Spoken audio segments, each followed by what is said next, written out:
Hello guys, for today's video nga guys, ito day off ng lola nyo.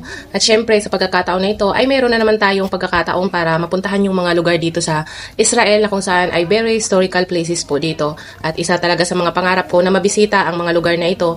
At syempre gustong gusto ko rin na maibahagi sa inyo na kahit hindi man kayo nakapunta dito ay nakikita din niyo sa pamamagitan ng aking pagbablog.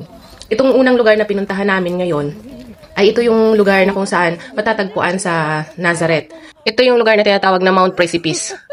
Dito sa lugar na ito guys, ay ito yung pinuntahan ni Papa Jesus at pinaniniwalaan nga na ilan sa mga lugar ng pagtanggi kay Papa Jesus na inilarawan sa Ebanghelyo ni Lucas 4 verse 29 to 30. So basahin nyo na lang po yung kasaysayan niya dito kasi nakasulat po yan sa Bible sa Lucas.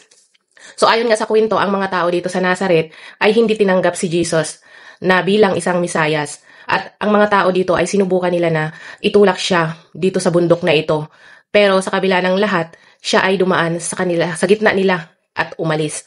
So ito yung bundok guys na kung saan yung mga tao nga dyan sa Nazareth ay tinempt nilang itulak dyan si Papa Jesus nga. So ito yung napakataas na bundok din dito. Isa sa pinakamataas na lugar na pinapuntahan ni Papa Jesus guys.